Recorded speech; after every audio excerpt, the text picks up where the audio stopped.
Of course, I'll go to my VirtualBox and then we'll try to create our Windows 10. As usual, we can either create start with here, new machine, and then we name it as Windows 10, Windows 10 dash helpdesk.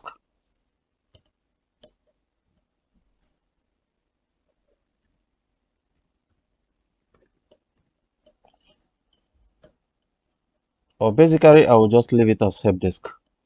I know, depending on because of how I set to put it up. I think helpdesk will be better.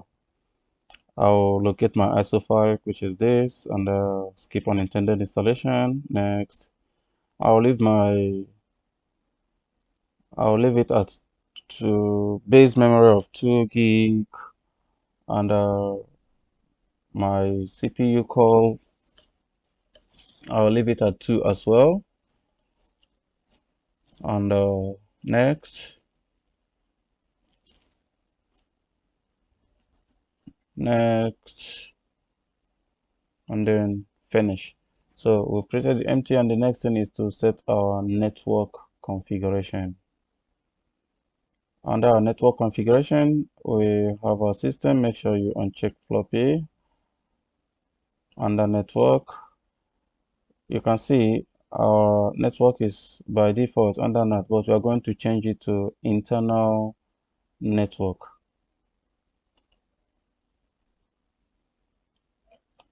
Click OK. So we're going to start our machine. It's already highlighted, and then we can start our machine. I'll leave the base like this, and install. Here you can use I don't have a product key. Here, make sure you select Windows 10 Pro.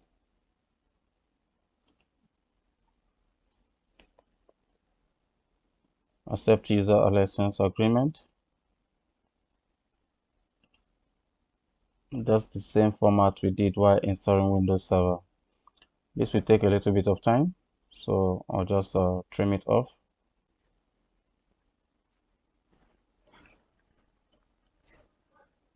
You don't need to press anything here.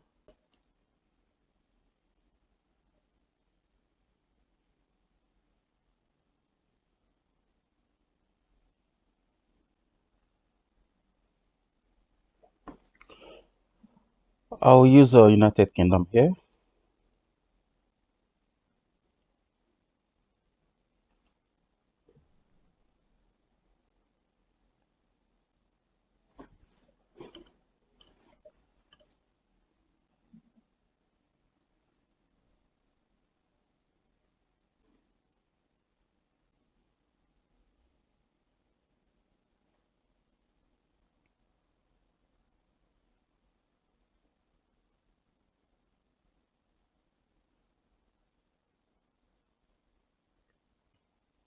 I'll help you set it up with a personal Microsoft account. I here don't need Microsoft account, so I'll use an organizational. So here it will ask me to sign in with Microsoft. I will say no, domain join instead. So I'll have to impute who is going to use this PC. Remember what I used initially? I will use helpdesk. Sorry. Impute password. I don't need the password for now. Let Microsoft have user location. No, I don't want that for now. No, I don't want that for now. Since it involves both. No, I don't need this for now. No, I don't need this for now. No, I don't need this for now.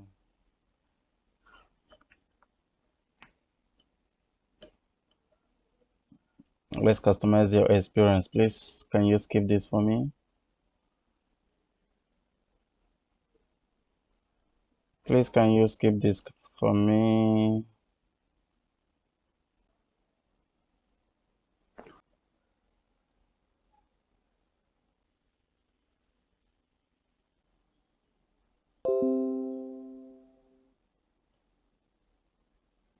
Okay, so my system is set up and my network is promptly ready. Oh yeah. So let me quickly go to my domain controller, impute control/delete.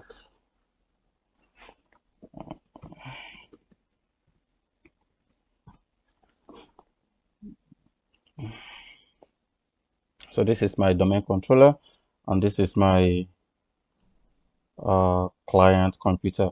And remember, I'll just need to quickly impute my insert guest edition CD image so that I can be able to easily resize it to have a full screen view. So once that is done, just locate your File Explorer, click on File Explorer, uh, click on this PC, guest edition CD image and AMD 64.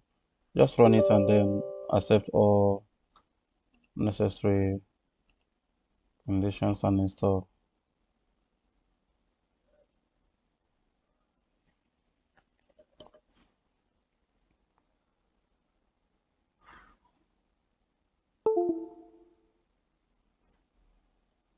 Finish. So you restart.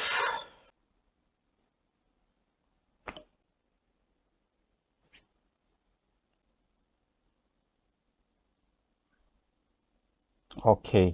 Basically, if I have to go to command line to confirm from my default gateway, I don't really need to, because from here I can see that my device is properly connected to the internet. But if I just need to check, I'll just use a command prompt and say ipconfig.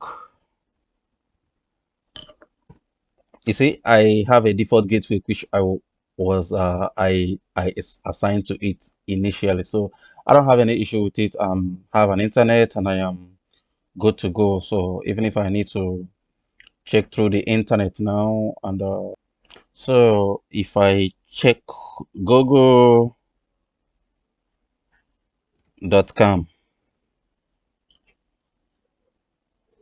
you see, boom, I have an internet. Beauty one. If I check on CyberSS, I'm connected. Basically, there is nothing much to worry on this one. It is basically set up and everything is up, and we have successfully recreated this network diagram, network infrastructure, and everything is up and running. Uh, our client machine helpdesk is getting internet from the public address, and our DC is equally connected. Our ADDS is working, RAS, NAT, DHCP as well. But one other thing I need to check out is from the helpdesk. So let's go to the helpdesk machine. Under this helpdesk machine, let's check through this command line and run as an administrator. So here, first of all, I have already determined my IP, and I also have a default gateway. Look at this name. This ugly name is showing me here, helpdesk T5CH. So we need to change that. If you want, you can still use a host name. It will still give you the name of your computer without the helpdesk, which is this desktop, but this name is somehow awkward. So we are going to rename this, and that is the next step we are going to do. Just right click on this, go to systems, and we can scroll down to advanced settings, rename this PC advanced. Okay, we're going to change the name, but obviously we're not going to change it here under this computer description. This is not where we're going to change it. As you can see, this is the name of the computer, desktop T5CH, I mean CLHRE, and it belongs to a work group. So we are going to join this, or we're going to promote this device to join my domain. So we are actually going to do that, change the name and then join it in my domain.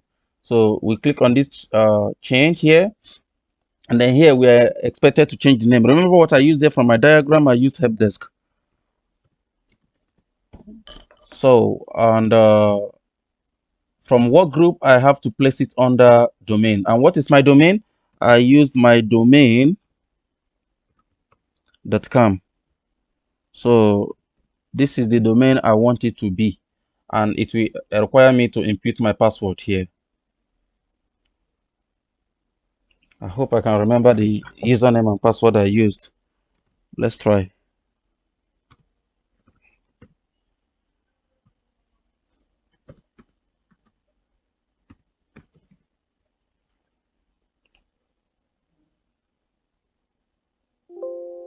Oops.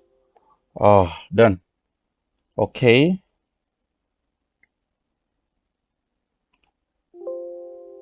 Definitely it will restart. I know.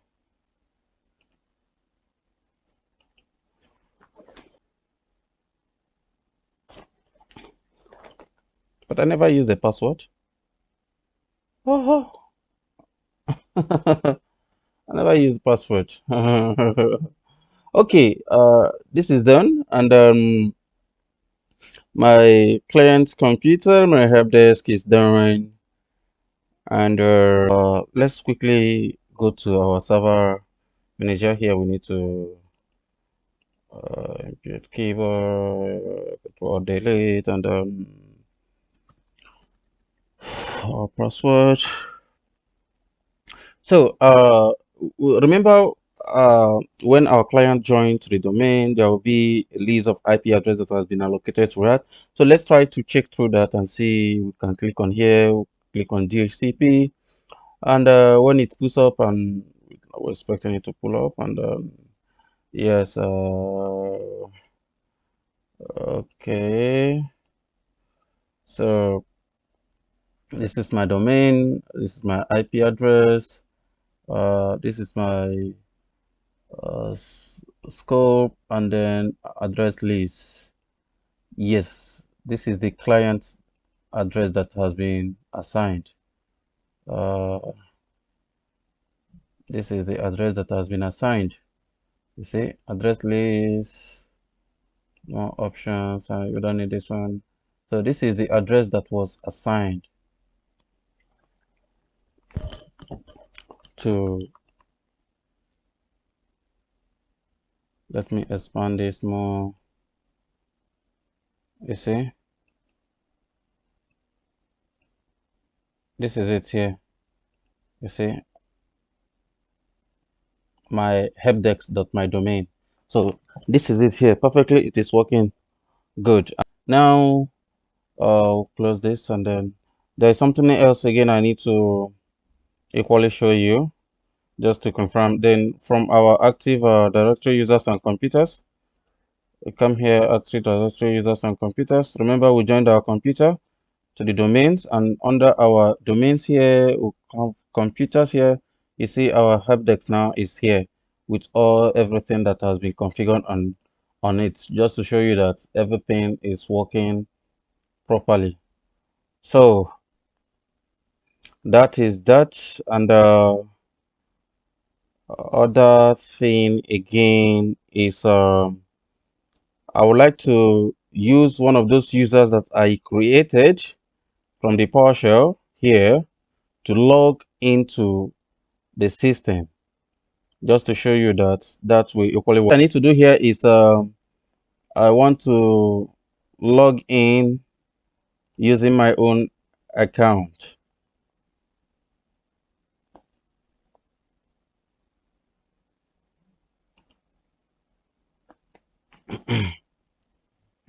As other users, not my own user.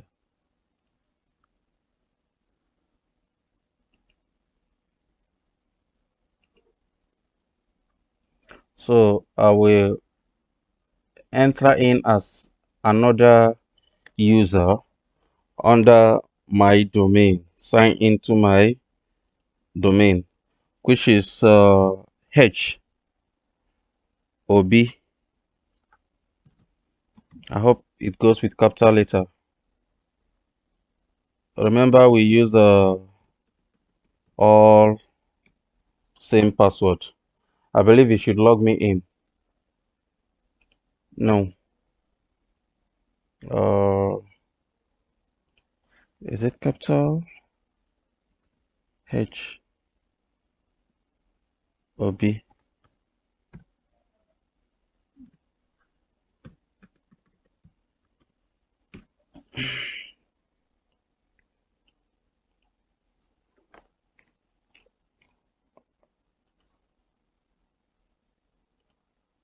Let me confirm. Probably I am not actually in line with what was really created. Uh, users, find this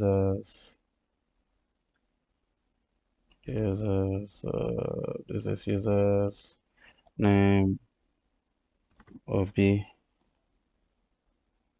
Find now. Yes, it's OB. Okay, h.ob. So this is it, h.ob.